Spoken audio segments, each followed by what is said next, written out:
After World War I, powers around the world became acutely aware of the dangers of chemical warfare, and the ROC armed forces were no exception. During the relocation to Taiwan, gas masks were very rare. It wasn't until the Korean War, when the United States began providing aid to the Republic of China in Taiwan to prevent communist expansion, that gas masks became more prevalent. Early American aid commonly included M2A2 and M4 gas masks, which were produced in 1942 and equipped by the US Armed Forces. These masks were actually introduced during the Sino-Japanese War, but were only used for training purposes and not distributed to troops. In 1952, the ROC Armed Forces received and equipped various units with these gas masks, especially those stationed on outlying islands. Perhaps citing logistical unification as a reason, both the M4 and M2A2 models used the same carrying bag. In a documentary about the retreat from Dahan Island, Chinese soldiers equipped with entirely American gear were seen carrying these gas masks.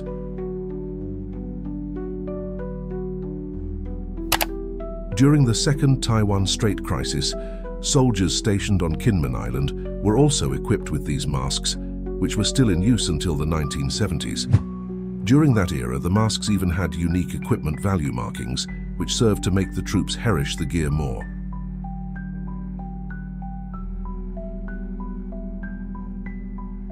By 1961, during the late stage of American aid, the National Army acquired M9 gas masks. This mask had been in production since 1947 and was equipped by the US. It had seen extensive service in conflicts such as the Korean War, Vietnam War, and Persian Gulf War. Even for soldiers, the mask was designed with left or right-sided filter. The National Army received gas masks like C48R1 M9, as well as A1. Documentaries and photos proved the existence of these gas masks. And there were even domestic imitation gas masks, some installed with loudspeaker in the front breathing valve seat. While some might think that the M9 gas mask had been phased out long ago, but in recent, M9 mask has reappeared in photographs of today's National Army.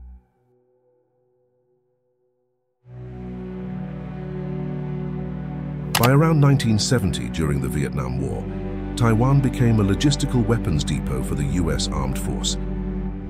The ROC Armed Force received the more advanced M17A1 gas masks, although due to their limited numbers, they were mainly issued to artillery and some chemical warfare units. The M17A1 was developed by the US Armed Force as a replacement for the M9A1 gas mask. It was used in major conflicts such as the Vietnam War, the Panama War, and the Gulf War, and a few are still in service in the US military today. The M17A1 features unique internal filter elements which are more adaptable for soldiers shooting with either their left or right hand compared to the traditional external filter canisters. The mask has a drinking tube that can be connected to a canteen and a breathing tube at the bottom that can be used to aid injured personnel. This latter feature was removed in the M17A2 version. The Army even faced a shortage of carrying bags, so some domestically produced ones were used. Currently, in the ROC Armed Force, the M17A1 masks are only used as teaching display equipment.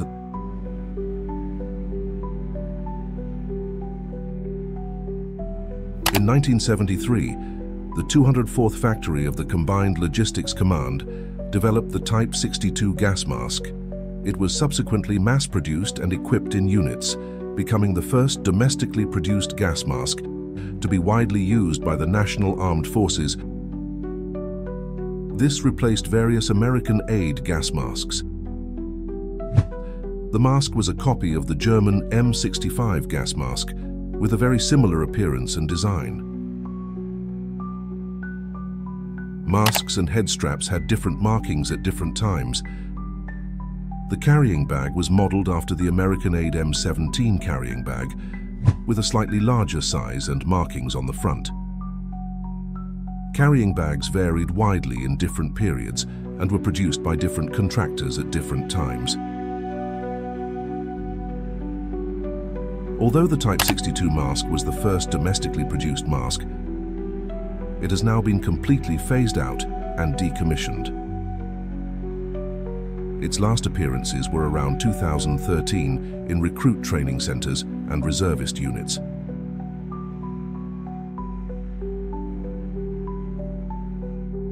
In 1981, the Combined Logistics Command improved upon the Type 62 gas mask, developing the Type 70 gas mask.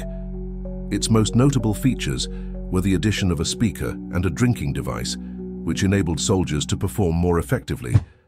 But this mask was still in the experimental stage and reportedly had issues with airtightness. As a result, it was only distributed to specific units for testing.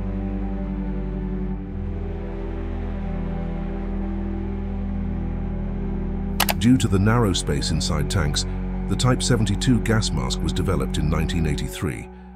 It was an improvement over the Type 70 gas mask, with the main features being the addition of an electronic speaker and a breathing hose.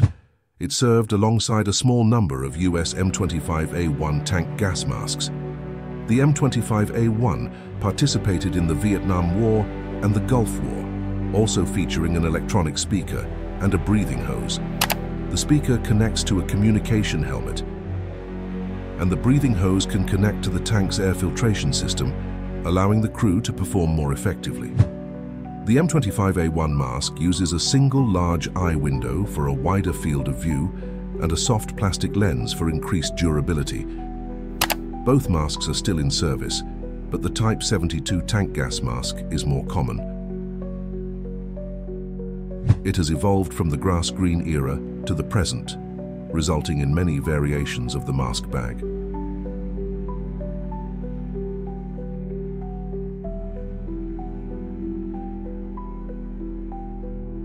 By 1986, with the improvements and developments from the Combined Logistics Command, the widely recognized Type T375 gas mask was finally introduced. This mask was an improved version based on the Type 70 and 72. Type T375 had the same appearance and functionality as the Type 70, solving the original airtight issues and slightly improving the speaker. It became the longest-serving domestically produced gas mask, still seen in second-line units today.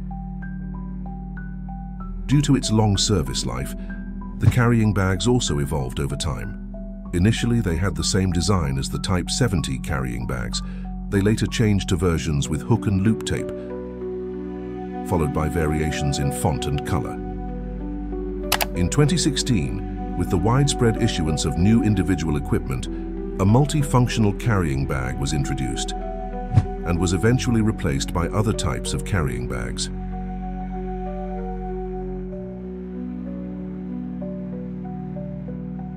By the way, the Vietnamese People's Army has copied and equipped a gas mask that looks almost identical, with the main difference being the inscription on the top.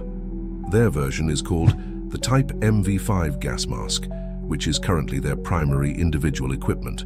In 2003 and 2005, developed the Type T392 and Type T394 gas masks. The main difference between the two masks lies in the design of the visor.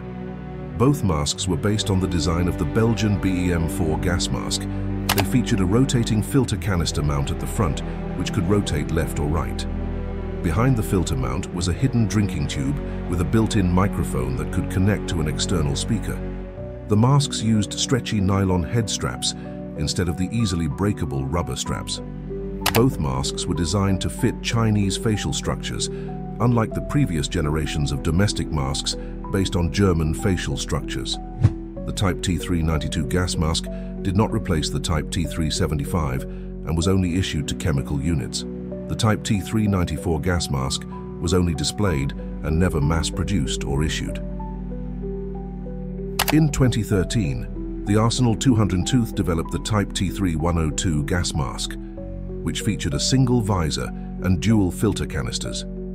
After continuous improvements, it was finally equipped in 2017. This design was based on the characteristics of the US M50 and British GSR gas masks, and it also fit Chinese facial structures. The improvement in materials allowed for a chemical agent penetration time 3 times longer than that of the Type T375. An electronic speaker can be installed at the front of the mask, capable of transmitting sound at over 80 decibels. Accessories included a special adapter for connecting to old filter canisters and a CBRN canteen cap for quick drinking connection. The mask had quick-release nylon head straps at the back and provided greater comfort and convenience than previous masks. The carrying bag could be hung, thigh-mounted, or side-mounted. This mask is now widely issued to frontline units and serves alongside the old Type T375 gas masks. The Nationalist Army plans to complete the transition by 2027.